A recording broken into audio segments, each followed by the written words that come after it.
Who would win in a fight to the death? Anaconda versus snakes, but they're on a plane.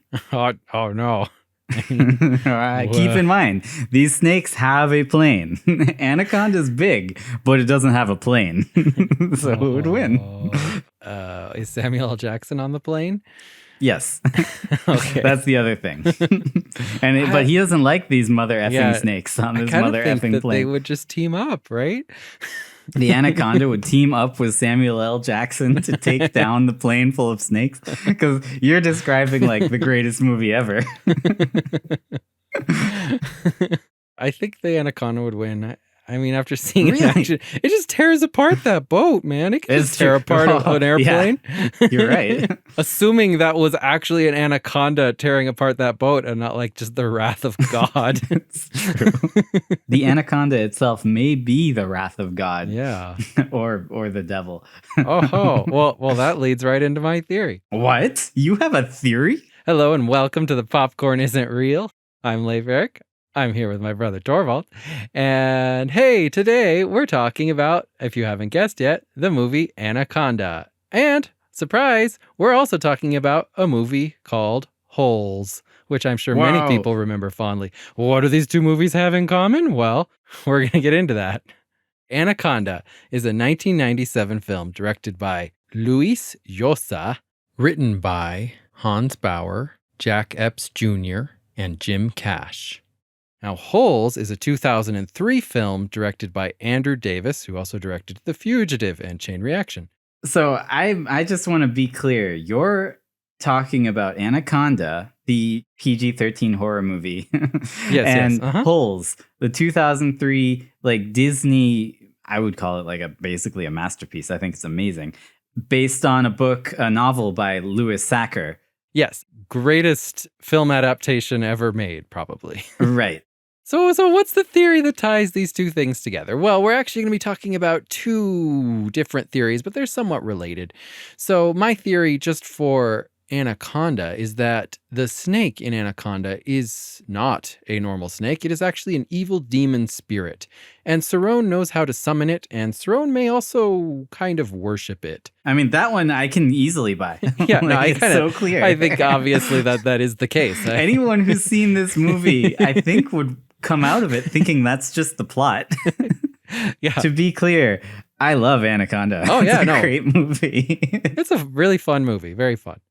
My other theory that ties this into the Holes universe is that Cerrone from Anaconda, played by Jon Voight, is actually not from South America, which should be obvious. And his real name is Marion Sevillo.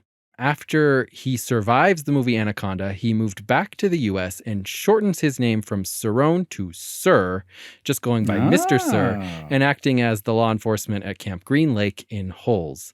Okay, wait. So just to be clear, you think Cerrone, the main bad guy of Anaconda, who died at the end of Anaconda, came back to life to become the kind of secondary villain of Holes, a children's book that became a movie. That is exactly okay. Well, what I believe. This is quite interesting. It sounds like this theory has the most to do with Anaconda. You might be disappointed if you came here for the beloved movie Holes, because that's going to come a little later. No, we're going to talk about Holes, but I think it would be relevant for our viewers to kind of go through Anaconda. Like, what's it about? Why don't you talk us through it? Anaconda is a movie about a documentary film crew looking for the Shirishama people. Or is that what they're called? They're looking for an indigenous lost tribe, and they're going to go and film them, and they meet a complete and utter psychopath who wants to he's pretty crazy, dude. Sacrifice them to summon an evil snake god. Okay, no, this isn't the plot. Sorry, Tell us. I just don't see any other way of... They meet this guy named Paul Cerrone, who has a plot to use them to lure the Anaconda out. He wants to catch it. And sell it for millions of dollars. Yeah. And the crew of the boat kind of gets killed off one by one till the end, when they manage to break free and they kill the Anaconda and they kill Cerrone, and the three survivors get out alive. So we actually had the very cool opportunity to do an email interview with Hans Bauer, who wrote the original spec script for Anaconda. He sold the original spec script to Sony in 1994. This is what he says the script was originally going to be. In the dead of a Chicago winter, a 20-something middle-grade biology teacher, Andy Easter, and 6 young colleagues hatch a plan to spend their summer in Brazil, hoping to reverse their meager fortunes by joining a modern-day gold rush on a tributary of the mighty Amazon. Disoriented and increasingly isolated, the treasure hunters stray into the remote domain of 3 colossal snakes, daughter, mother, and grandmother. One by one, under terrifying circumstances, the teachers fall victim to the devastating effects of gold fever and the relentless brutality of the primeval South American jungle. Andy Easter must discover her inner Amazon to avoid becoming prey for the mother of all snakes. You'll notice that a lot of things changed. If you're interested in reading more about the original story for Anaconda, there's actually a novelization called Anaconda, the Writer's Cut, written by Hans Bauer.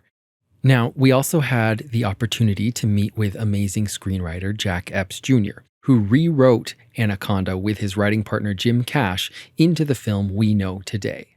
So throughout our conversation, you're going to hear parts of our interview that we did with Jack Epps Jr., amazing screenwriter who has written such great films as Top Gun, Turner and Hooch, Anaconda, Dick Tracy. We are joined today by Jack Epps Jr. Well, hi, it's nice to be here. I'm looking forward to talking to you about my movies and any questions you have. So many of the movies you wrote, I love them. I love Top Gun. I love Dick Tracy. I love Anaconda. Thank you, because part of the fun in terms of writing is writing for the audience and want to really have people have a good time, enjoy the movies. So thank you for saying that, because that's really the reason Jim and I, wrote these stories. Now, I don't know if you know too much about our podcast, but what we like to do is do a lot of research to get into the fan theories behind the movies. We kind of try to get into the alternate readings of the movies and then maybe get the writers or the director's point of view on whether or not these things could be possible or not. So we have some questions about Anaconda.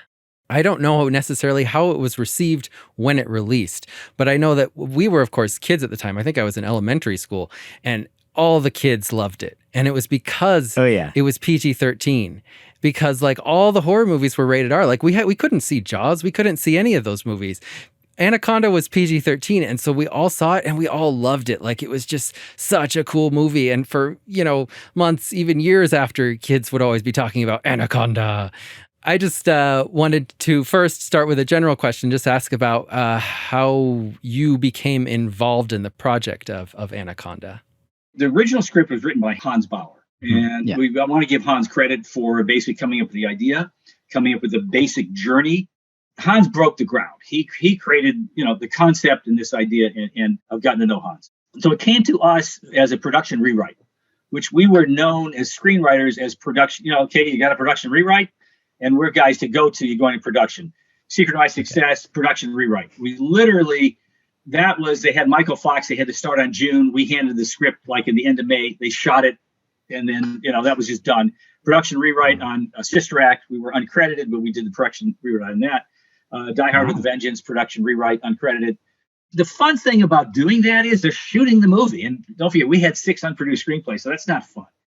So Anaconda was they were going to shoot the movie, and they needed somebody to do another draft of it. So there's a humorous fan theory that the snake in this movie, as it's just huge, larger than life. It can break trees and boats. It's a monster. Yeah. There's a theory that it might actually be some sort of demon god with supernatural abilities. Yeah, it's supernatural. And it's theorized that Cerrone, who is very religious in this movie, the character Cerrone, may have actually worshipped this snake himself, like the Shirishama people who he seems to know. This kind of gives another reason for his devotion to the snake and why he wants to find it and catch it. What is your reaction to that theory? I love that idea. I wish I'd thought of it. I'd love to take credit for it. It's better than what we have in there. Let's say, sure. Awesome. A lot of that stuff was added on set. And so when you get an actor like John Voight, he comes and he brings things to it. And so a lot of that was added with the director on set. And so the cross of the first guy in the first boat at the very beginning who gets Danny Trejo, which I love the fact that Danny Trejo's in one of my movies. Oh, yeah. I love it too. It's so cool. I didn't notice it years later. I looked at it. Yes, wait, that's Danny Trejo. I know. I almost didn't recognize him at first. But he crawls up and there's this cross, and so the cross is predominantly featured. There are a lot of people wearing crosses on that, so it's very interesting. He's crossing himself at times, and so does he worship the anaconda? I think he does. On location when they're into it, I think that is the subtext of the movie. I think there's something. I think so too. Did he create the demon? I don't think he created it, but I think he understands it. I think he thinks like it. In another lifetime, he may have been one. He's coming back to get it and take it with him now, so they can be one together. Let me just drop some facts on you here, okay?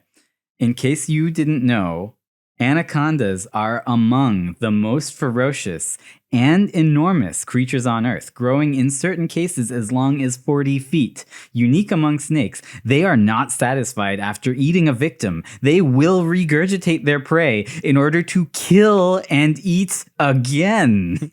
To kill and eat it again. This fact is so important that it is the opening shot of the movie. It's this fact in plain text. It's just letting us know.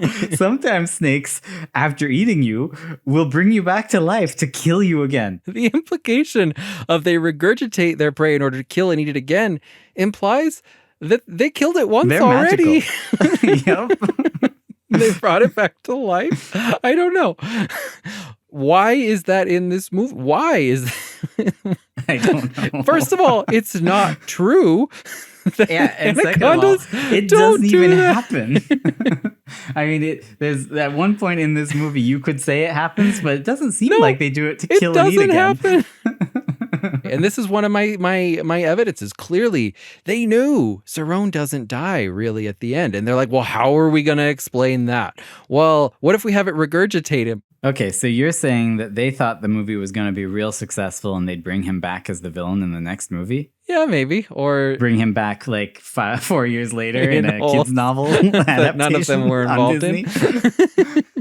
And I will say that anacondas will regurgitate their prey, but it is not to just sadistically kill and eat it again. If threatened, they can't move very fast if they're full of like a giant like elk or antelope or something. So they regurgitate it and then they can run away. Right. But in this case, you have to keep the context of the movie in mind. And this specific anaconda is evil and does just want to kill again. I mean, this anaconda is like malevolent. It's not like there aren't a lot of people for it to kill and eat or that it has any trouble doing that. No. And it is good at that. Utterly insatiable. Like a normal anaconda will eat one thing and be good for like a month or something like that. This thing can eat like 5 people and want more. Which I think is good evidence for the fact that it's not a normal snake. This is some sort of insatiable demon god who requires the lives of humans. I mean, as long as we're talking about this insatiable demon god snake, Anaconda has like hands down like the best opening of any movie ever.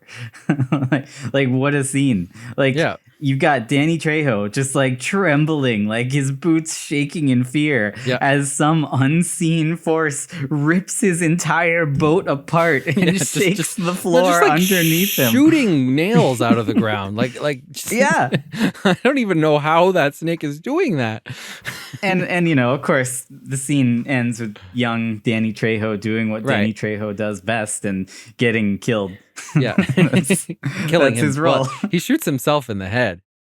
Terry Flores, played by Jennifer Lopez, is going to direct a documentary about an indigenous tribe. She's joined by her boyfriend, who you probably don't know as her boyfriend at this point.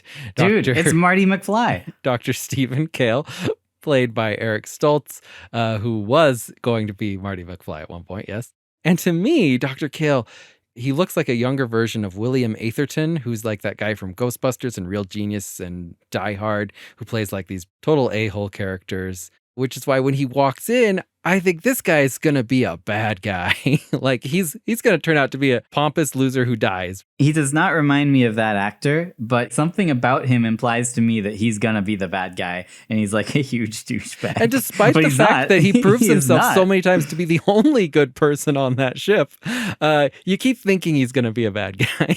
Mm-hmm. They also have Danny Rich. I don't know what his job is on the crew, but he is played by Ice Cube. They have Warren Westridge, who is like their Sir Richard Attenborough narration guy. He's played by Jonathan Hyde. And then they have Gary Dixon, played by Owen Wilson. He's the sound guy. The last person is Denise Kahlberg, played by Carrie Wooher. She is the production manager. And then there's Mateo, the boat captain. Of the entire crew, who among them do you think is the most psychotic? The most sociopathic, psychopathic, crazy as we'll person? find out, everyone who sets foot upon this boat turns into an insane person. They're crazy, dude. All of them, except, I mean, I guess maybe... Dr. Kale and Terry are fairly normal-ish. Ice Cube and then the other guy, Warren Westridge, they like just straight up threaten to murder each other. And then, Gary's the worst. Owen Wilson flies off the rails. He's crazier than Cerrone. Denise isn't that crazy, but she goes a little loopy there toward the end. Also, at this point in the movie, at the beginning, you have no idea that Terry and Dr. Kale are dating. You also have no idea that Gary and Denise are dating. Like, it kind of seems like Gary is like just being a total creep toward her and like hitting on her. I certainly at work. Got that impression. Like, and you kind of expect that because it's like a monster movie, like, oh, he's gonna die, you know? And then later on, like, they're clearly dating, and for some reason it just was not clear. And around this time is when Westridge says that he could have Ice Cube killed, and it would probably cost $50 to hire someone to do it. This is where I realized that Cerrone isn't the biggest psychopath on this boat, like, by a long shot. Like, these two people who were totally amicable up to this point are suddenly like, I'm gonna hire someone to kill you because you're playing music. And the other guy is like, I'm gonna slit your throat because you're turning off my music. Neither of these are normal responses to what's going on. I mean, to be fair, I don't know what Ice Cube's job is on the crew, but Westridge is like an actor. I mean, so you're saying this is like if you're working on the next Avengers movie and Robert Downey Jr. gets pissed off at you and he's like, I will hire somebody to murder you. No, not Robert Downey Jr. because like he's rich and he could. This is like Sir Richard Attenborough. Richard Attenborough. It's like this old narrator guy be like, I'm going to hire someone to kill you in a British accent. Yep. I mean, yeah, that's exactly what happened. Okay, so they set sail. They're trying to make their documentary. And pretty much immediately they run into like a hitchhiking person in the middle of a river, which is pretty cool. So to give you a little backstory. So when we came on to the movie, it wasn't this story. It was the Anaconda. Okay. There were all the things, but we felt there was no villain in the piece. Mm-hmm. One of the crew members sort of went crazy, and it just didn't add up. And their mission was they were going gold hunting. And we felt it just didn't have the drive it needed. So I pitched to the studio. I said, one is let's do it a film production crew. They're shooting a documentary because it gives them purpose. It gives them something to do. They're on the river, the Amazon, and they do what we tell our kids never to do. Don't pick up a stranger on the Amazon in the rain. And they shot it that way, too. On the Amazon in the rain. It's great to see it like that. It's great.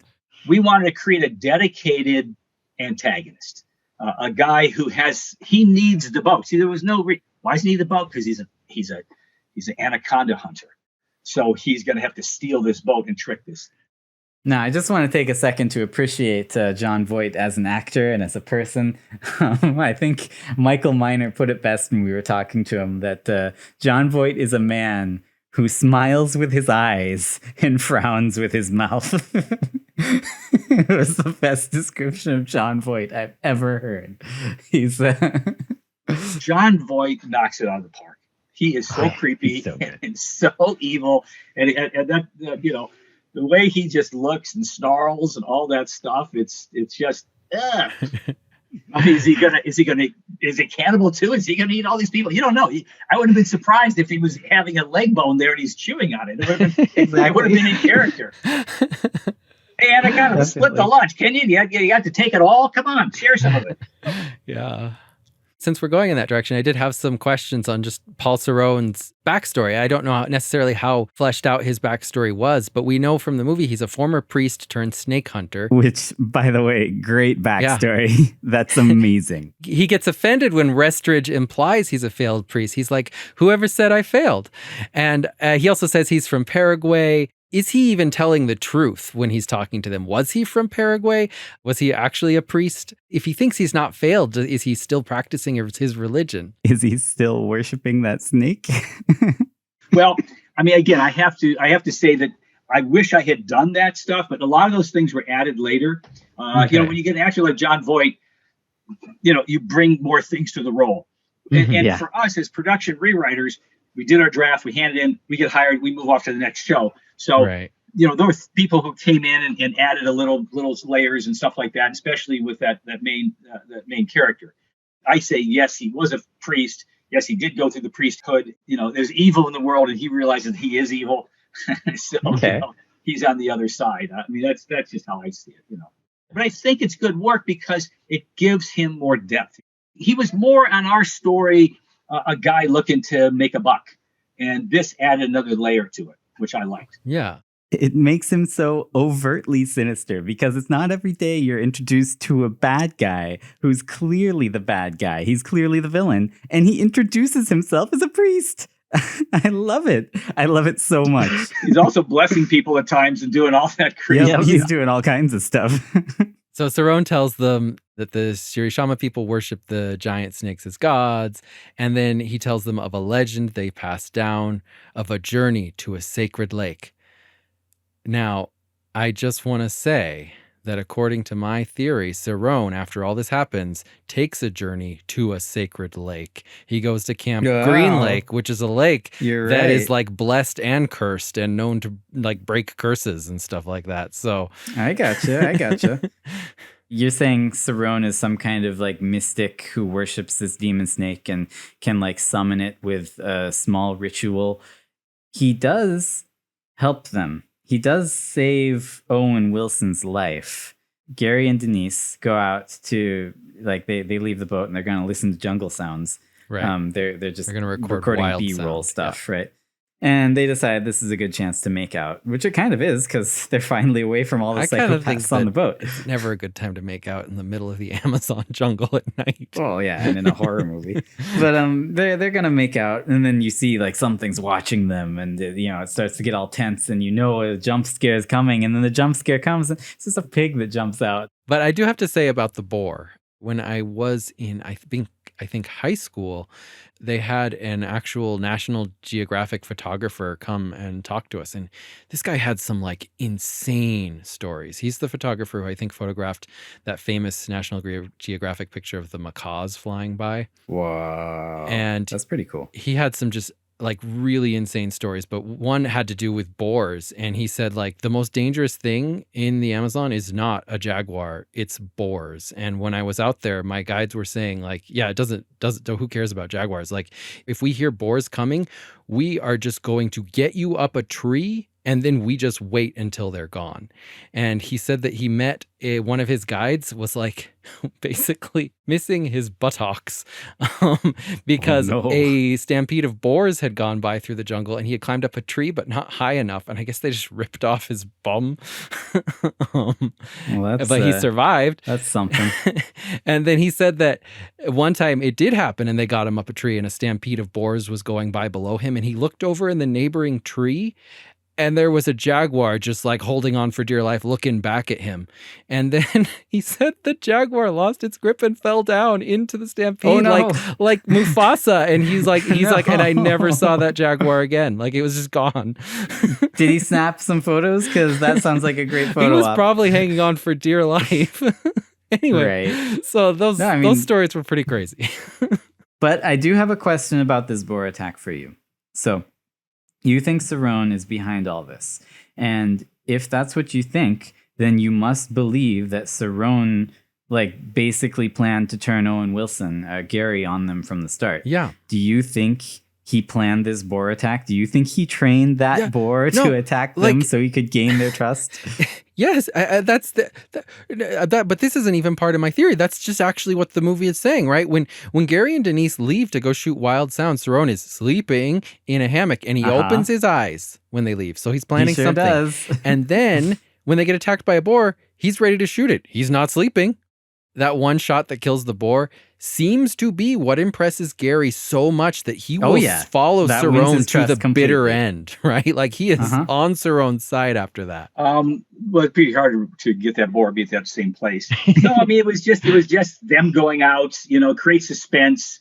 Cerrone, then that's another trust thing. He saved their life. They're owed to him, and then he starts to, Gary, who gets pulled in by the power of this man, who the evil power, Gary's attracted to it like a moth to a flame, and don't go too close. And you gotta love Owen Wilson in the movie, don't you? I mean, man, what a cast! He did a great job. And everybody. You've got was like Owen my favorite Wilson, part of John the movie. Voight, Ice Cube, Danny Trejo. Like it's got such a good cast. Such good cast. Ice Cube crushes it, boy. Ice Cube really crushes the movie. I mean, And they also got one of his claims his music in there too, which is great too.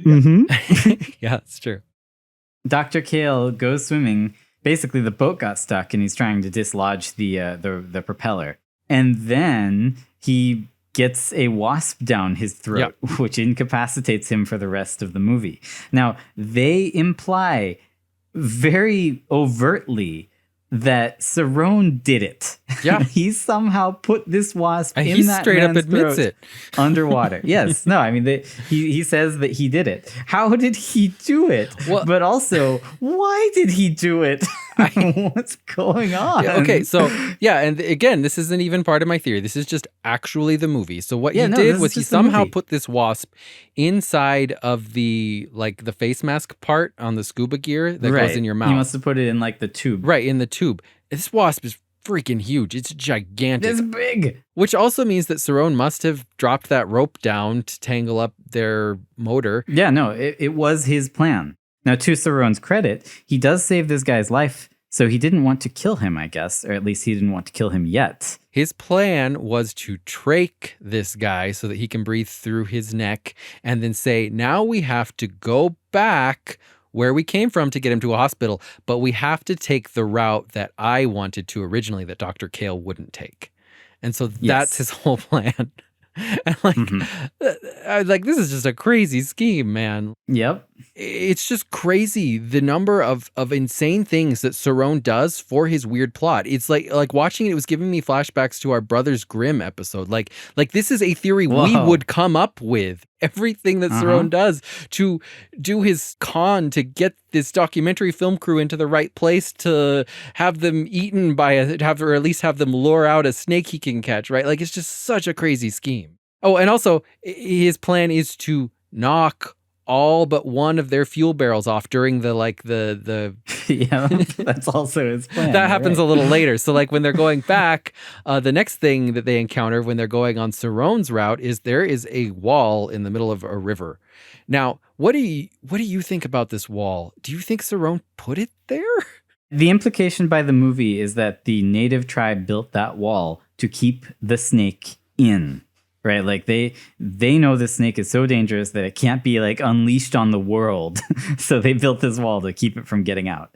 And that could kind of go with Cerrone's thing. He, as the priest of this snake, needs to release it, right? It's been sealed away and he's breaking the seal. Terry Flores seems to suspect that Cerrone is actually the one who put this wall there to stop them. Which one of them was correct? Did Cerrone put the wall there, or was it the tribe? It was the tribe trying to cut off their sacred lands and all that sort of stuff. The desecration of the tribe. Okay, cool. Let me tell you, one of the fun things for us as writers is that when we were brought on board as a production rewrite, it was already started CGI in the movie, so they're already doing the computer graphics on the snake scenes. So we threw all the characters out, threw the motive out, but we had to write the script to hit each one of those marks.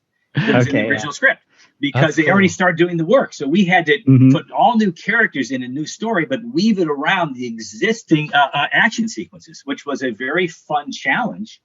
But we had to hit the mark and figure out, okay, who's going to do it? And we used some of the, these Hans Bauer's original ideas to weave into these things. Yeah, that's actually really similar to a story you tell in your book about John Woo. He had storyboards for Mission Impossible 2, but didn't actually have like a script and just needed someone to write a story to go along with the storyboards. So it comes to you in all different ways. And that's what you sort of learn to do, is how do you write to what they need, especially in production rewrite, because it's like, okay, the clock is ticking and everyone wants budget, and usually they want something for actors to play. The very next thing that they find past that wall is Danny Trejo's boat. Here's where I want to get into the relationship between Danny Trejo and Cerrone and Mateo. So on Danny Trejo's boat, they find a photo of Danny Trejo, Mateo, and Cerrone. So these three were working together? So the newspaper clipping has a picture of all of them holding a snake. The article below does say something about these people like catching an anaconda and that it was very dangerous.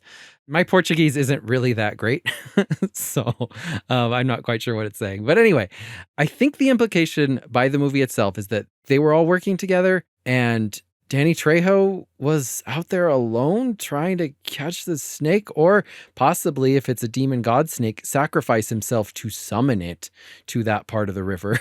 And then Mateo was like the person who they needed to use to bring in more either sacrifices, or if you're just doing the normal interpretation, bait to lure the snake out. It's a plan. That was it. Mateo was the boat captain. They needed a boat. And so he was going to take him, make sure, go right to the place Cerrone gets on. We'll trick the people and think that he's just got a boat out, and then we'll pull them in. I think Mateo, the actor, is just looking, mean and just a little angry at times, but I think he's also trying to cover up the fact that they're in cahoots. Okay. Was there a reason that Cerrone needed to get them to Danny Trejo's boat? He grabs that like chest from it, right? But I think it had a gun and like a med kit. It was like a bug out box. Well, it also has the snake skin in it that he rolls out. So do you think that he led them there just to get that? In which case it does actually add credence to your theory, because maybe that snakeskin is like a religious item and he's like, the other priest died, I have to recover this artifact. Yeah. I mean, that could be it. But at this point, Mateo gets eaten by the snake, or at the very least it breaks his neck. So Mateo, Danny Trejo, and Cerrone, I'm presuming all three of them were like priests of this malevolent snake, right? I think so. Why did Mateo fall off of Danny Trejo's boat? Like he just suddenly like, whoop, falls backwards into the water. The only reason I can come up with for this is if they needed to bring the anaconda out and he, as the priest, sacrificed himself to do it, like to get the anaconda there right then. But that could be that perhaps he is that dedicated. They have discovered a real religion, but they are actually trying to utilize that religion and the sacrifices to get $1 million. Money, to actually catch God, as explained in the following scene. Yeah. So he rolls out the snakeskin. Yeah, this is where J-Lo says, snakes don't eat people. And this was in the trailer. John Voight or Cerrone says, oh, they don't? Then points to like a scar that you can barely see on his face. I'm like, what does that have to do with snakes? Did a snake bite your face? Like, and also when I was watching the trailer and I saw this scene on VHS, it's not high enough definition. You can't see the scar. No, he's just pointing at his face. You can't see the scar. Exactly. I was always like, I actually thought as a kid that he was just being like, you think so? I'm living proof that they do. Like, not even pointing to, just pointing at himself. Like, I was like, well, I guess that proves it. Yeah. I guess. When Cerrone describes how snakes kill you, I just want to say it's like a very affectionate description. He's like, they wrap you in a warm embrace, and you get the privilege of hearing your bones break before the power causes your veins to explode. Mm-hmm. Which, two things about that. Yeah. I'm thinking like, it's because he's kind of become a follower of this religion sort of, and it's like, his God. So he kind of worships it.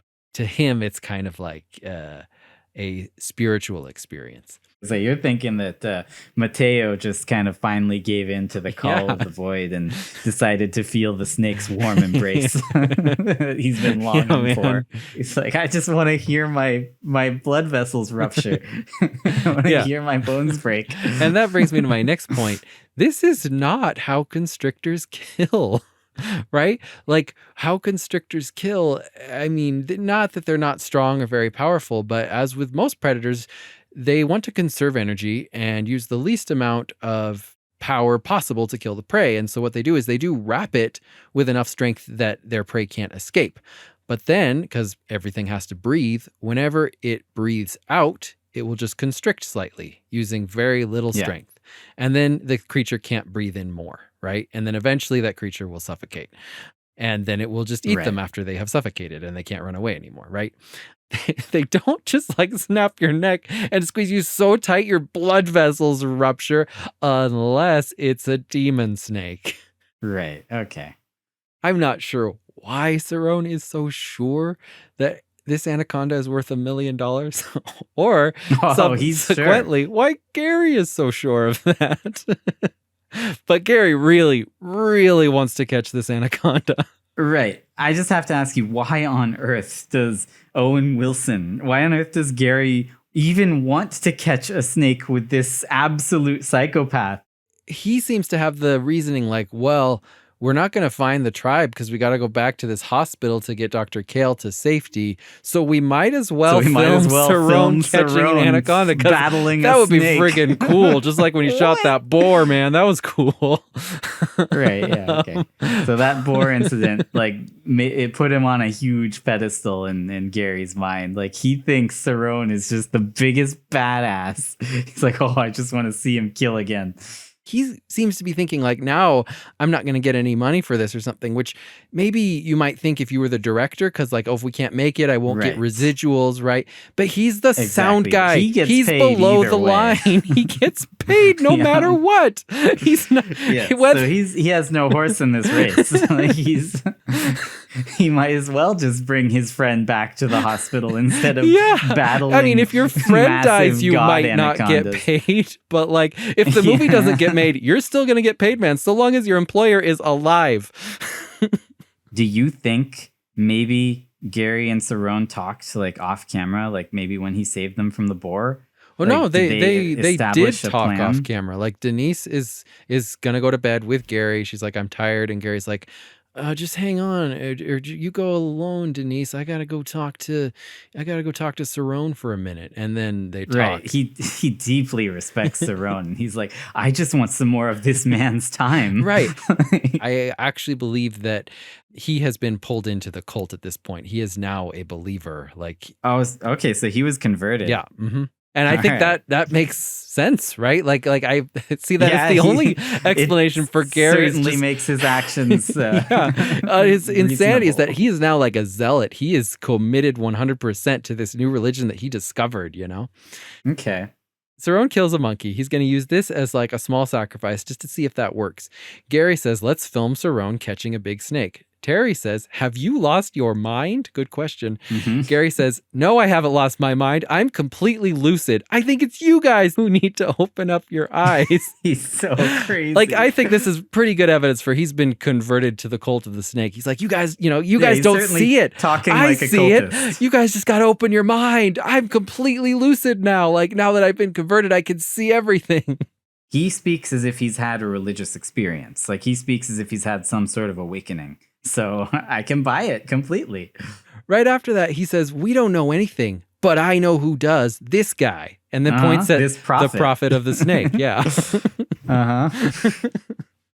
And then this is when Cerrone kind of like, he actually takes the crew hostage because Ice Cube isn't going to go along with it. And he pulls out a gun and shoots at Ice Cube, but he doesn't kill Ice Cube.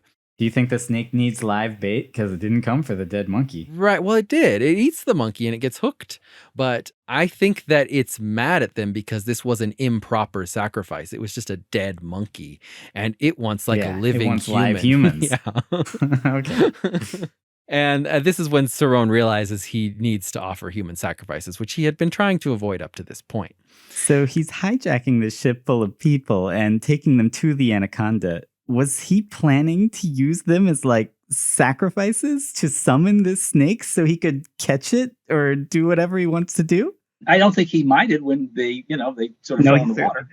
But I mean, his plan at that point was to take the boat. Now they're hostages, and he was, let me get this thing. And I think, using the monkey as bait was more of what he was looking for. But then as he became more desperate, baby bird falls in the water and just brings Anaconda forward, So, I mean, he'll use anything. He has no morals or ethics, that's for sure. As a priest, he's amoral. Totally. And then it eats Gary. the new zealot. It got Mateo, and now Gary gets his baptism by warm embrace. And after Gary dies, Cerrone pays him respect, right? He throws flowers in the river and he says, "May the souls of the faithful depart through the mercies of God. Rest in peace. Amen." Like this, no matter what, this is a religious thing that happened, right? Like they're relating his death to something religious. I think that's another point for the snake god theory. Now, I think that Denise, because she was close with Gary, is starting to realize a little bit about the religious cult of the snake. Is she getting converted? I don't think she's getting converted. I just think she senses what had happened to Gary. And she kind of senses that this snake is supernatural in nature, because she says to Cerrone, "It was you who brought that snake. You brought the devil." Wow. She doesn't say you lured it here or you caught the snake, which is what he did. She says you brought it, almost like he summoned it, Okay. So then he's holding them hostage and Terry tries to seduce Cerrone. The one thing that that you're going to have trouble overcoming, in my opinion, is the fact that Mr. Sir in Holes is canonically transgender. He used to be a woman. And Cerrone says to J-Lo at this point, "It's been a long time since I had a woman." Yeah. And what do you think? Well, did he mean to say since I was a woman? That is what I think. Okay. He's he's touching Terry's body, just remembering, back in the day. Oh yeah. Oh, he's like, I used to have these. He is transgender, as we'll find out later in Holes. Now, that isn't necessarily 100% confirmed, but it is. He's using a fake accent. He purposefully uses bad grammar throughout this movie to go along with his fake accent and his fake name that he created, because as we know, his real name is Marion Sevilla. Mm-hmm. Since I had a woman, since I was a woman, that's part of that, part of his persona, just using the wrong words, bad grammar, bad accent. So you think it's just an unfinished sentence? Yeah, been a long time since I had a woman's body. Yeah, he didn't finish the sentence because, maybe he doesn't want to reveal that, It's his own private matter. He doesn't need to tell them if he doesn't want to. At this point, Ice Cube attacks him and then Westridge just takes him out. So then Cerrone is tied up, and this is where we get the scene where J-Lo says, "This was all one big setup, Mateo. You stranded, your route to the hospital." And then Cerrone says, "How could you forget about the wasp?" I love that he reveals it. Like, she didn't even know. But he's also acting like a villain, like in regards to events that he had nothing to do with. Like when he's talking to J-Lo. He absolutely didn't kill Mateo, but he's certainly acting like he did. Like, I thought maybe there was like an alternate script where he did kill Mateo and some remnants of it are there. I don't know. We're digging deep here. This is good. I like this. Okay. Mateo gets hurt. More money for me, isn't it, sweetheart? So, I think it's just it's money. At this point, he doesn't need Mateo anymore. Mateo is just going to take another piece of the action. Okay. I get it. It's like, so he goes. You'll go with grace. Go with God.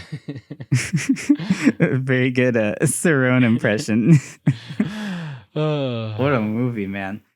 At this point, Denise walks up to Cerrone while he's tied up and she's the only one left on the boat. She's holding a knife. She says, "Aren't you going to pray?" And then Cerrone kills or at least renders unconscious Denise using only his legs. Right. He just cut off the oxygen, right? Like if you can block the blood flow to the brain for, even just like a minute, then a person will fall unconscious because your brain needs oxygen, right? As he has his legs around her neck and he's kind of slamming her up and down, if you listen to him, he's like he's speaking in tongues. Like he says some sort of strange incantation, like some sort of weird prayer. And I listened to it several times and couldn't quite pick out what he was saying. But at the very end, it ends with Santos, Santos, Santos, which of course means holy, holy, holy. And I was wondering, was this in the script? Like, do you know what he was actually saying there? Or was this just something that like Jon Voight kind of threw in? I think it was one of those on the set things. I wish I had done that kill with him tied to the pole and jumping in the air. I mean, that's great. I always catch it every time I see the movie. Oh shit! What happens is when you're making the movie, you're there, you're on set, you've got your stunt coordinators. The director. How can it visualize this better? How can we make this move? And so a lot of changes happen on set.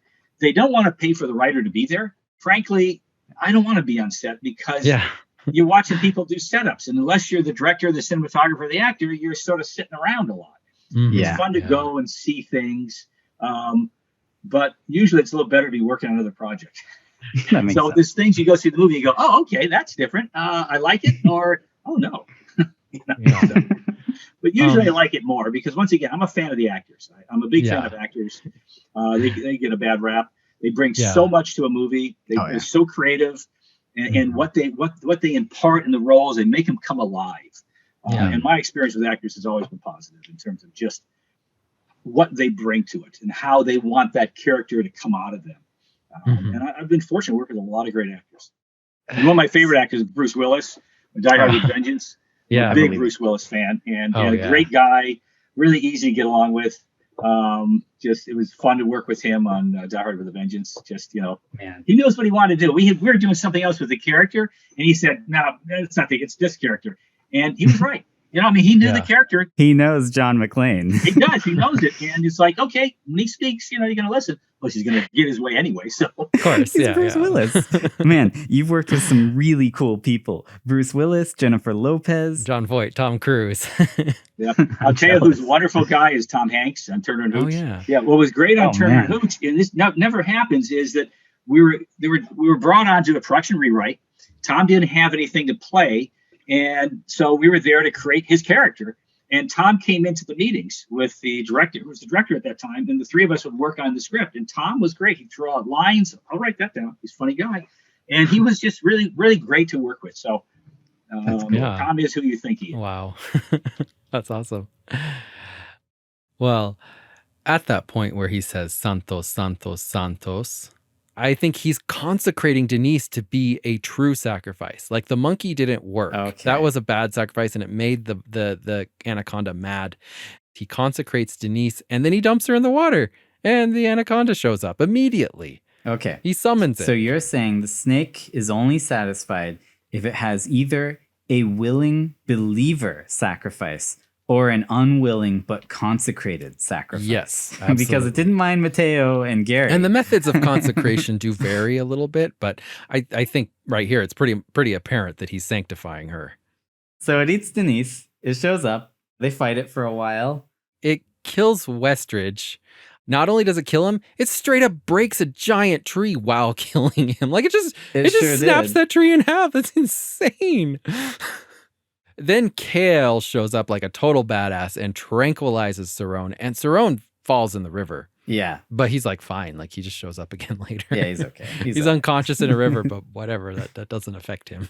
I mean, it certainly affected Denise. Right. Well, I think that the snake doesn't eat him because he just appeased it with a proper sacrifice with Denise. Yeah. Maybe because of that sacrifice, like it gives him a boon, a blessing, and that's why he survives, because of the snake. The snake saves him. Okay. So you think the snake gave him a ride, like it picked him up and took him to safety, like he rode that snake to paradise? Possibly.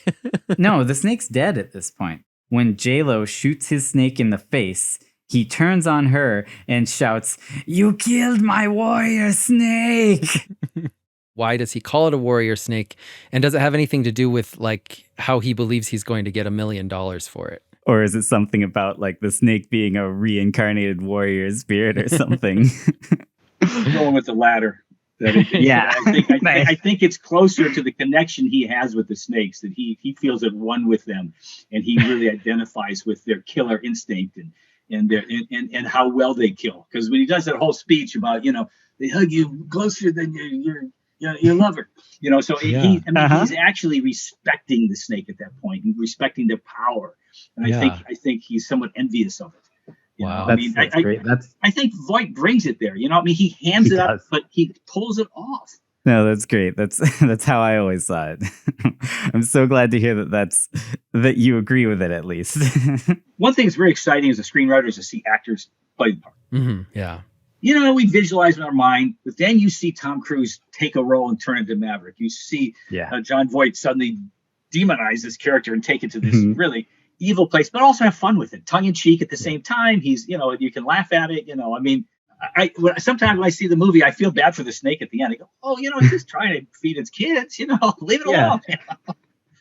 We were wondering, is there one or two anacondas in this movie? Because I've always wondered this. It seems like Terry kills the anaconda, and then it comes back, and I think the anaconda that comes back is maybe a slightly different color, like it has red spots instead of yellow. Were there two anacondas, or was it just one that was, like unkillable and kept coming back? This was the land of the anacondas. There are many anacondas. Oh, okay. Watch where you walk because they're watching you all the time. So no, there was different anacondas. So as they went to a new place, that was that anaconda's home, especially at the factory, the defunct factory. There's the babies there, and that's the mother is hiding the babies. That's the nest. So they end up in an anaconda nest. I say that's a mother protecting her young. I gotta ask about this place. So they get to an abandoned, ruined, deserted settlement. There's just broken buildings and guns, weapons scattered everywhere. I think Terry Flores even says, I don't even want to know what happened here when she gets there. Did Cerrone do this? Did he show up here and just storm this place, kill everybody, send them running for their lives with leaving their weapons behind? Possibly he showed up there and summoned his warrior snake, and then that was all because of the snake. I don't know. That's the impression I got watching it, was that he came here with his snake and just massacred them. Because, he certainly seems to be acting like this is his place now, and it's full of, evidence of resistance. Yeah. So who did it? Who attacked this place? Well, my take on it is that they were picked off one by one by the anacondas in a brutal massacre. So it's like Alien. Yeah, exactly. Well, there's a lot of aliens in this movie, a lot of Jaws in this movie in terms of point of view and things like that. You go to Jaws. Definitely. Steven set that up. That was part of the original script. And same thing with the tower. And again, they were doing the CGI. We just had to, get these characters to there, and again, Ice Cube just crushes it, man. I think, he should be given more leading parts with action movies. I don't know why he's not a big Marvel star. I actually had a question about Ice Cube. He plays a character who you think is going to die, right? It's not necessarily the main character, but he always survives. We emailed Hans Bauer, the original writer, and he said that Ice Cube's character originally died. And we were wondering, was this something that had to be rewritten? Does Ice Cube, is he always I have to survive, right? Because I'm Ice Cube kind of thing. It's a good question. I can't really recall. It's better if he survives. Of course, yes. I feel better with both of them surviving than losing him at long. It's that's one too many. And I think, that's an emotional thing, understanding your audience. And, you want the survivor. And those are the two that you want to survive. Yeah. Unless he's too tough. He's too tough. He's as tough as the Anaconda. Yeah. Come on, bring it on. That's all you got. He's that sort of guy. He axes the Anaconda in the head. Yeah, I know he does. But I do like a Westridge with the golf club coming through the window. And, man, what a cast. Seriously. Well, we didn't know the cast, and that was a surprise. Literally, we did this thing, we moved on, and then we go to the premiere, and you see all these people in the movie, and it's and J-Lo was an unknown at that point. Relatively, and she was great, So it was amazing casting. It was Top Gun, amazing casting. Casting directors don't give them credit, and they really don't get the credit for the work they do in finding those actors at the right time in their careers and putting them in those roles, and they really elevate the movie. They fight the snake for a while, and then it ends up eating Cerrone. I just want to say that POV shot of the snake's, like from the point of view of the snake's gullet while it swallowed Cerrone, was like an absolute masterpiece. Yeah, no, that shot was it was good. transcendent. Actually, oh my for gosh, me watching it was almost like a religious experience, and I was like, wow. I want to be baptized in the gullet of a snake. Well, and he was baptized because he came back out. Yeah, no, because he gave it a proper sacrifices, unlike everyone else, right? He 2 people doused in monkey blood plus Denise. The snake does wrap him up and give him that warm embrace that he and his followers all want. And you hear his bones crack just like he described. Yeah, a little bit, but he's also clearly not dead from this. Like something pops out in his jaw. He did die, but it brings him back to life. This is stated clearly in the opening of the movie. Like the snake did exactly what it said in the opening text. It kills him, eats him, vomits him out, and brings him back to life, just like it said it would.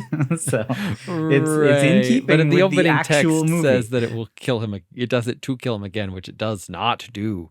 Well, maybe it was planning to kill him again, but he got away. Right. Or I mean, I don't know. You're the one who's going to tell me how he got away. Well, I'll just focus on the fact that it vomits him out right in front of Terry, and he winks at her. He's clearly still alive. Like he smiles and winks. Right? This isn't some like he's happy. Twitch. He's alive and he's loving life. Yeah, he was just baptized by his God. This is what he wanted. He collapses on the floor and he's done. He's gonna get up. He'll start a new life. Right? He's been baptized. The old life is gone. He's gonna start a new life. Yep. Oh my God. Again, I wish I'd written this script and he regurgitates and he blinks his eye. To me, it's just John Voight having fun. It's taking him and he's just, and I think it just blew the roof off. And in editing, they went, "Oh my God, we got to put that on." I remember sitting in the theater and seeing it for the first time. The whole place just screamed. Me too. Like, oh my God, So it's so out of there, but it just caps the character. I would give credit to John Voight on that. I just think he's just playing with that role, having fun. Totally. What's the weirdest thing you could do at that moment? But I do think it is, I'll see you in another lifetime, that sort of thing. I'm not done with you. He's a genius. Well, speaking of I'll see you in another lifetime, there's one last really silly fan theory about Anaconda. This one's real wacky. And it has to do with the amazing Disney film Holes, based on the novel by Louis Sachar. Because John Voight's in that movie, and he plays a character who is really into hunting like reptiles and snakes. And his name in that movie is Mr. Sir, which sounds a lot like Cerrone. And we had a theory that maybe this character, Paul Cerrone, survived, moved back to the States, changed his name to Mr. Sir, and started, hunting down reptiles at this Camp Green Lake in the movie Holes. Do you think there's any chance confidential information? You realize you're going to have to leave the country now. Oh, no. The CIA would be hunting you down because you revealed the secret. I think it's great. I love this stuff. It's fun. You know what I mean? I love it. Of course. Well, thank you so much for talking to us and entertaining our silly theories and telling us the backstory of the movies you've written. So we have some time now that we can talk about your book, which I read and I think it's great. The book is Screenwriting is Rewriting by Jack Epps Jr. I graduated from the American Film Institute. I have a master's in screenwriting. So at first it kind of seemed like stuff I'd read before. But then as I got into it, like you have some very interesting tactics and stuff for rewriting that I really loved that I hadn't necessarily heard before. And I like how the book is structured in a very unique way with just these passes. And I think that's very important to do a story in passes. When I write, and of course I'm also an illustrator, so when I draw, like you can't draw an amazing picture without drawing a bad picture first and then sketching over it again and again. And like trying to write an amazing screenplay is just daunting and overwhelming. The idea to do it in passes is the only thing that makes it doable, saying I'll write it a bad one first, then a slightly better one, then another, then another, then another. So I really liked that. Well, it came out of my professional experience working with Jim Cash. And I attribute our careers together and the movies getting made of our ability and willingness to rewrite and dig in. That you can't, as you said, You write your first draft, because I call it discovery draft. You're just trying to figure out what the story is and who the characters are and what's going on. And from a creative point of view, you've got to let yourself play and explore.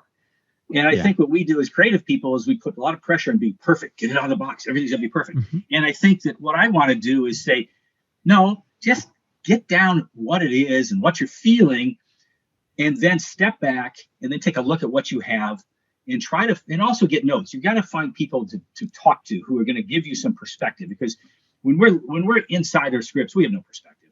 You know, our perspective is it sucks. So we need to find out what works, super important. And then we need to find out, okay, what doesn't work. So, you know, as a professional writer going to the studio, I get lots of what doesn't work. You know, okay, this doesn't work, this doesn't work. They don't tend to tell you what works. And you start to learn that, what they don't mention works.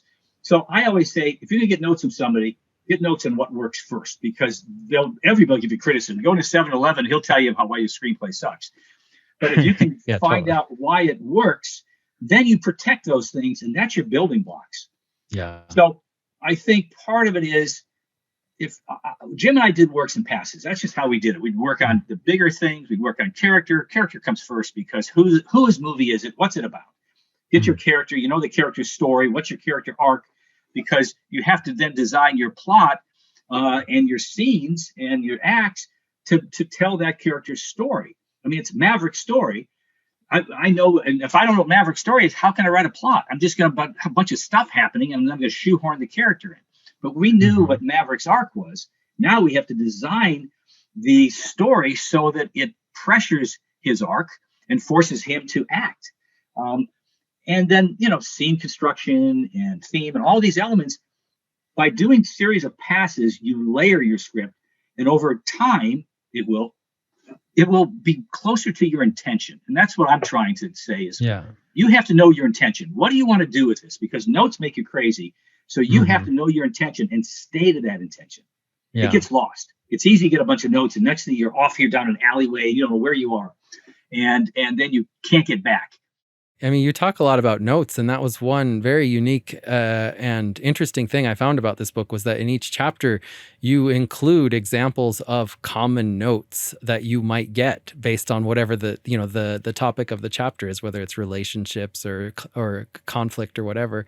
And I thought that was really cool. Like I had never seen that before. Well, what I want to do is sort of try to also, you know, work with young writers to say, look, these notes apply to different areas. So there's a tendency to throw the baby out with the bathwater, redo the whole thing. But the note is saying something specific.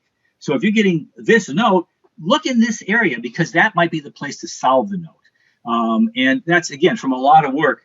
You know, as a professional writer, you don't want to change things because you're on the clock. They need it quickly. So I want to make sure if I'm going to change stuff, I'm going to change the right things. So it's going to address the notes, but not throw the baby out. And now they, you know, hand it and they go, well, what the hell is this? We like, you know. So it's a guide to help you look to the areas that you should be working on, as opposed to just trying to figure it out. And that's the hardest thing, figure out the note behind the note, because notes are not clear. People don't really know how to speak to writers. They think they do. Yeah. Well, thank you so much for coming on our podcast. Thanks for talking to us about all your movies. It's been definitely a blast. And thanks for writing all your movies. They're all really, really fun to watch. Thank you so much for giving us so much of your time. And thanks for going along with all of our kooky theories and crazy questions. I hope we didn't dig too deep into your movies. No, it's fun. I enjoyed it. I really enjoyed it. I thought it was fun to hear the fan theories. I think they're fun. It's just digging deeper and having it taken to level. You know, I mean, it's sort of like, you know, it's like fan fiction when people write stories after work. I think it's great. It just keeps it alive. And I'm glad you enjoyed them. The point is, we wrote them for people to enjoy. That's the point. We're so grateful to Jack Epps Jr. for coming on the show. We're going to say goodbye to him now, and we're going to move on to talking about Holes. I think Holes is an amazing movie. I love Holes. I think it's also an amazing book. Apparently, Holes, when they were going to adapt it into a film, the first screenplay was written by Richard Kelly, who wrote and directed Donnie Darko. Oh, no. It greatly departed from the source material, and it was going to be a very dark, violent adaptation that was set in a post-apocalyptic world. What? A post-apocalyptic world? And as much as I believe Louis Sacker was obviously the best choice and created a modern masterpiece with holes, I would have liked to see Richard Kelly's version. I kind of want to see the cool. Donnie Darko version. That's crazy. I'm glad they didn't do that, because that would be like the thing Hollywood always does, right? Where they like buy an IP and then use the name, and then just it's a completely different story. This is the one time when they did it right. And apparently they were going to do it wrong to begin with. And then they were just like, let's just get the original author, because he knows the story. He knows what's important. He knows what to keep in and what to cut out. And hey, guess what? So he did. You actually mentioned this to me. I'm not sure if I knew this before, but Louis Sacker actually wrote the screenplay. Right, not just the novel, but he wrote the screenplay for Holes, which is incredible. That's amazing. Isn't it natural to assume a well-established and highly regarded novelist can write a screenplay? Yes. I think it's really old-fashioned Hollywood thinking, as is most Hollywood thinking, because back in the day, which is of course where most of the older executives making decisions were born, screenwriting was a very different art than novel writing.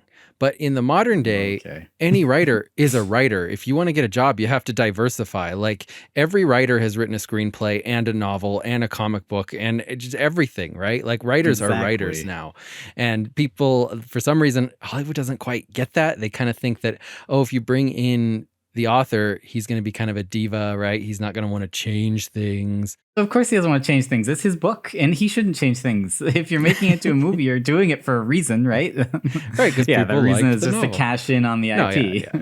They're not doing it for any other reason than money, and unfortunately they haven't figured out that you get more money when you make a good movie. I don't know. So I'm going to give a quick recap of Holes, if you don't mind. I read it like as a kid. It's a great book. It's a great movie. I love it. Basically, the plot of this movie is that a boy, Stanley Yelnats, is accidentally charged with theft of some famous shoes. He's sent to Camp Green Lake, which is kind of like a place for troubled boys to get reformed. All they do there every day is force every single kid to dig a giant 5 foot by 5 foot hole in the hot, blistering sun in a dry, parched desert. Yep. It's not designed to help these kids. It's in fact designed to find a treasure hidden in that desert. Yeah. With a lot of flashbacks and a lot of story, we find out about this treasure. Stanley and his best friend Zero find the treasure. And in the end, Stanley's acquitted. He gets to go home. They keep the treasure and they live happily ever after. Basically what you're saying is that Holes exists in a universe where there is magic and curses and where people have like really weird, crazy schemes, like forcing kids to dig holes until they find treasure. Oh, definitely.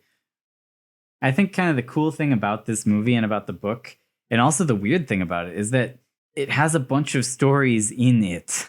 We've got the story of Madame Zeroni and his great-great dirty rotten pig stealing great-grandfather. We've got the story of Kissing Kate Barlow. And then we have the grandpa's story of trying to survive in the desert and going to God's thumb. We have the shoe robbery, like that's a flashback. The trial, that's a flashback. The warden, I'm tired of this, Grandpa. That's a flashback. Like this movie is nonstop flashbacks, all from different, like sometimes the same event from different perspectives, right? But somehow it works. Like I've never seen a movie that can do this and work. It manages to weave together like 5 or 6 different stories seamlessly, and I think that just goes to show how well Louis Sacker knew his story. The dude's a master. He's so good at writing. Back to my theory, though. The first thing we see in this movie is a snake. I think that's telling us something right there. I mean... Yeah, totally. When Stanley gets to Camp Green Lake, the first shot we see of Mr. Sir is of his hand and arm reaching into a bowl of sunflower seeds. He has a visible snake tattoo on his forearm. He sure does. And I think that's because like he was part of the cult of the snake. You know, he didn't have necessarily that tattoo back when he was in Anaconda, but he got it later to remind himself. He branded himself after his baptism. Yeah. Cerrone died in Anaconda. you might say that he came back, right? Like he kind of got regurgitated and was alive when he got regurgitated. But either way, he wasn't in good condition, right? Like he broke some bones. And how did he come back good as new as Mr. Sir? Yeah, well, I think that he went back to the States and he got a lot of good plastic surgery. He doesn't have that scar on the side of his face anymore. He probably was in the hospital for a long time. It probably emotionally scarred him. I think one of the biggest evidences of this theory is the fact that he barely changed his pseudonym. Cerrone, Paul Cerrone, he just shortened it to Mr. Sir. Cerrone, right? He just shortened it slightly, he wasn't even very creative there. I can totally get down with that. Then I want to ask you, Mr. Sir eats sunflower seeds constantly because he gave up smoking. Did he smoke in Anaconda? I don't remember him smoking even once. Unfortunately not. I really wish he had. I was looking through like, oh, perfect. No. But you know what? He probably could have started smoking. It's been years. Right. It's been several years. He probably started smoking after that extremely stressful experience. Yeah. And we know that he does start smoking after extremely stressful experiences because at the end of this movie, if you look in the background, he's smoking. Mr. Sir, while they're waiting for the police to pick them up, he takes out a cigarette and lights it up. Right. Right. But that's because he was a smoker before. But dude, yeah, totally confirmed. Like, well, no, but what we're saying is that he just laid out. Well, no. Evidence from movies. What we're saying is that like he's an addict, right? Like he's addicted to smoking, and they often fluctuate from one end to the other. Okay. During Anaconda, he was off cigarettes. He went back on after a traumatic experience. One of the first things they establish about him is that he is not worried about rattlesnakes. He is worried about yellow-spotted lizards. Seems like with his history in Anaconda, he might be more worried about snakes than other. Yeah, well, let's talk about that scene. So he comes out, he's kind of showing Stanley around the yard. He says about rattlesnakes, you don't need to worry about them. You don't bother them. They won't bother you, usually. And then he says, being bit by a rattler ain't the worst thing that can happen to you. You won't die. Usually. Not like an anaconda. Right. Well, and I think what he's saying here is like, usually you worship a snake, it leaves you alone. But that snake did attack him and it was very traumatic, right? And also he did get bit from it and he didn't die from it, right? This is why he's not necessarily worried about snakes. He's kind of given up his life of snake hunting right now, right? But he still has the urge to hunt. And man, is this guy crazy about hunting things, right?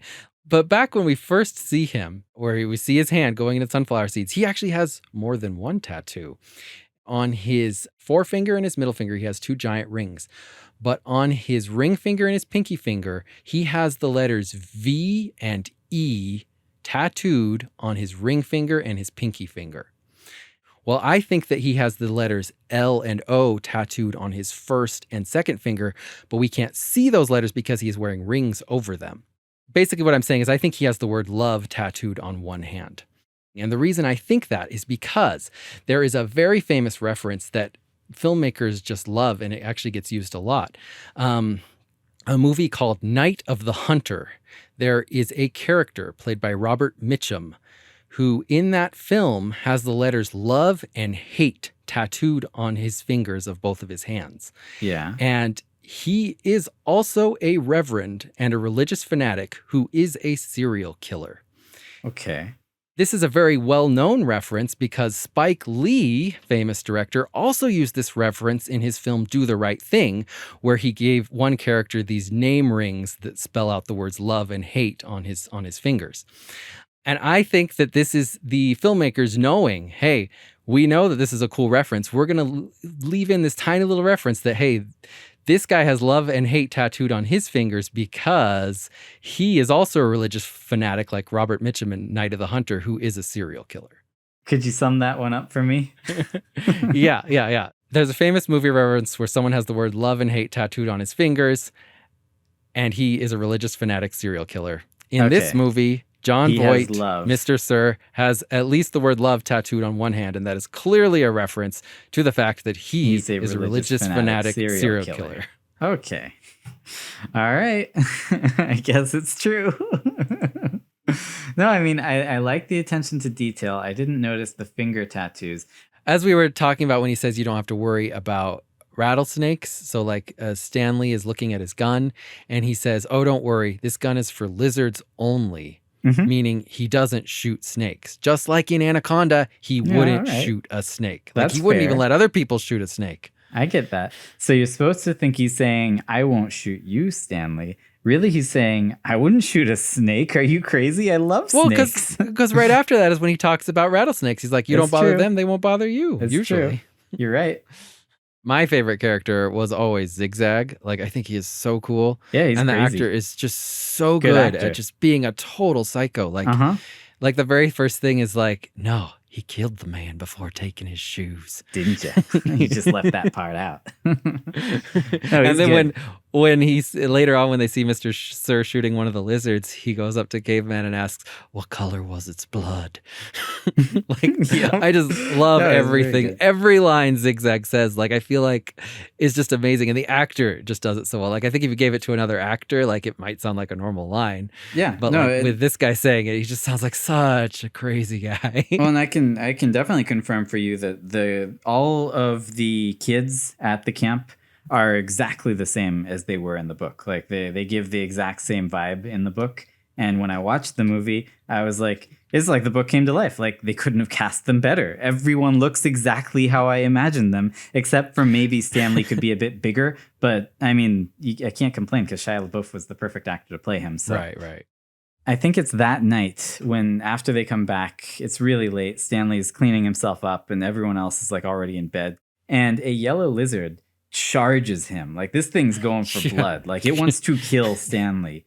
Mr. Sir pops out and saves Stanley's life, much in the same way that he saved Gary from that boar. Yeah, man. Do you think Mr. Sir put that yellow spotted lizard there to gain Stanley's trust? Maybe suck him into some cult? Maybe. Could be. I think at this point in his life, Mr. Sir is kind of more or less done with that cult. But, I wouldn't put it past him to use similar techniques to keep people in line and doing what he wants. Okay. You scare them and then you show them that you're your boss and you can kill the bad things. After Caveman finds something and the warden actually, like he finds the little lipstick tube and the warden actually comes out, she says, fill their water. And Pendanski is like, I already did. And then she gets like up Dude, in his face. I love that scene. It's so good. Sigourney Weaver is obviously amazing. And so is everyone else in the movie. But she gets right up in his face. She's like, excuse me. Did I ask you when you last filled them? Mm-hmm. And I just want to point this out that like the warden is a total badass, but also she knows that she's working with two people, Pendanski and Mr. Sir, who she knows are former criminals. Yeah. And she knows she cannot let them feel like they have power over anything. Right? Absolutely, yes. So she does every chance she gets, she throws it in their face and keeps them in line. Uh-huh. Of course, that's true regardless of how you interpret that's completely But I'm true. saying, that's her character. That's what she's doing. Sarone is an absolute psychopath, and the warden knows his history, and she knows she's got to keep him in line and keep him afraid of her. And same with Pendanski. Okay. Around this point, it's revealed she knows all of their nicknames and refers to them by their nicknames, which is pretty impressive. Because she's never interacted with them. It's just great details. And how the kids are all like, she has cameras everywhere in the showers. Which she must. And Christine wanted me to point out that I always thought it was weird that Caveman is showering with shorts on. And Christine was like, it's because this is right after. Uh-huh. Yeah, he knows the warden watches them in the shower. No, exactly. And I wanted to point out that I actually do think she has cameras in the showers, because he looks up and examines the spigot, like the nozzle where the water comes out, and there's a bunch of wires up above it with a big box, right? Like there's no reason for wires to be up there where the water comes out. Like that's, yeah. I mean, but I guess you might say maybe that's like the shut off mechanism, because it does shut off after a certain amount of time. It wouldn't be wired to the nozzle. Yeah. And, it does seem kind of crazy that she would do this in a place that seems to be so low tech. I think that this is actually a little evidence for my theory, because if you were employing someone like Mr. Sarone, wouldn't you want to keep an eye on him all the time? Do you think the warden knows his history as Mr. Sarone? I absolutely do think the warden knows his history. All right. We're not going to talk much about the amazing love story, Sam and Kate, that gets flashed back to. Christine really loves it. It's her favorite love story in any movie. She thinks it's the most romantic thing ever. It's a good love story. I guess in the book she says, Sam, my heart is breaking. And he says, I can fix that. Mm-hmm. She never liked it that in the movie she actually doesn't say anything. She's just crying. And he walks up to her and says, I can fix that. Yeah. I think everyone's favorite line in the movie and the book. It was when Mr. Sir, they're all hoping that the cloud will come closer and he's refilling their water bottles. And then he like sits them all down. He's like, all right, let me tell you a story. Once upon a time, there was a magical place where it never rained. The end. He just laughs. Yeah. And then in the background, you can hear someone muttering, I never get anything he says. Uh-huh. It's so good. This is a really good for my theory too, because, hey, let's take a look at Mr. Sir Roan. Sir Roan had a very traumatic event in a rainforest where it always rains. Yeah, you gotta get out of the rain. To reinvent his life. He went to a magical place where it never rains. The end. Wow, I love it. I can totally buy it. You're not reaching at all.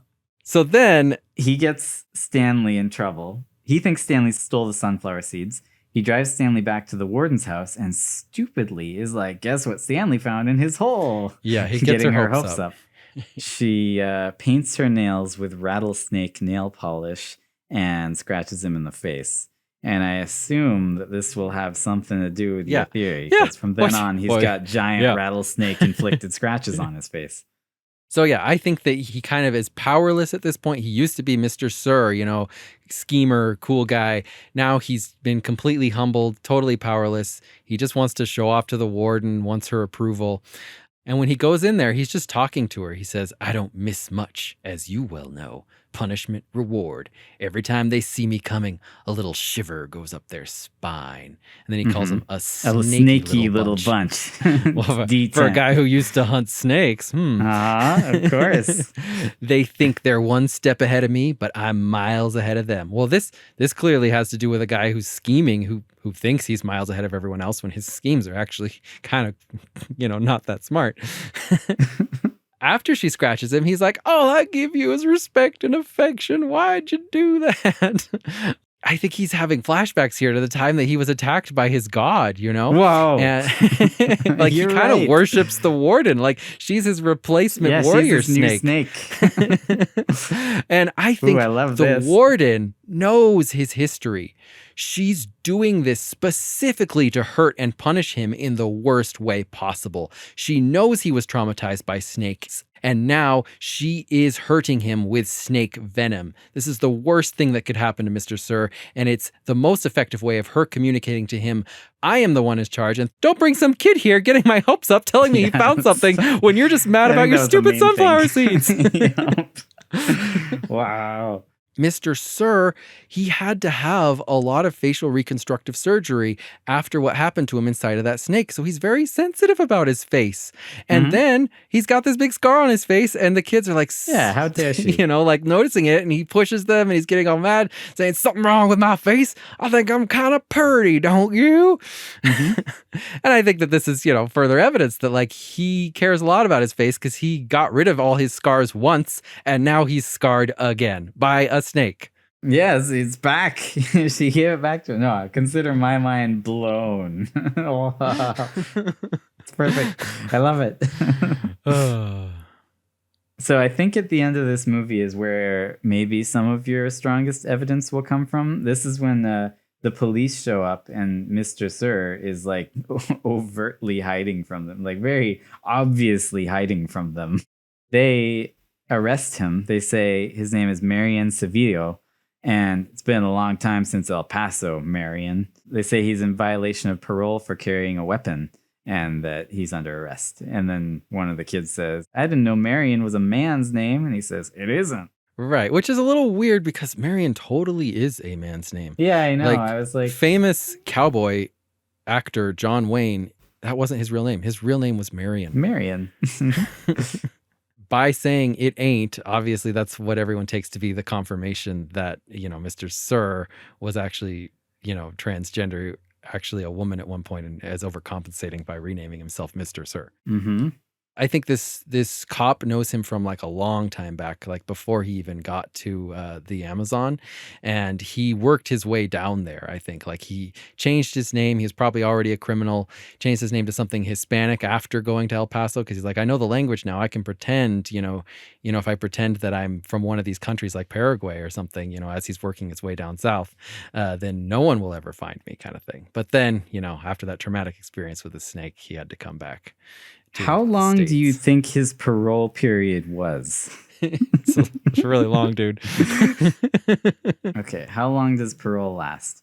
In most cases, the length of parole depends upon the crime that was committed and the behavior of the criminal. Typically, parole will not last longer than 5 years. However, parole can last for the rest of a prisoner's life. And he's really bad. Cerrone is really bad. He's pretty crazy.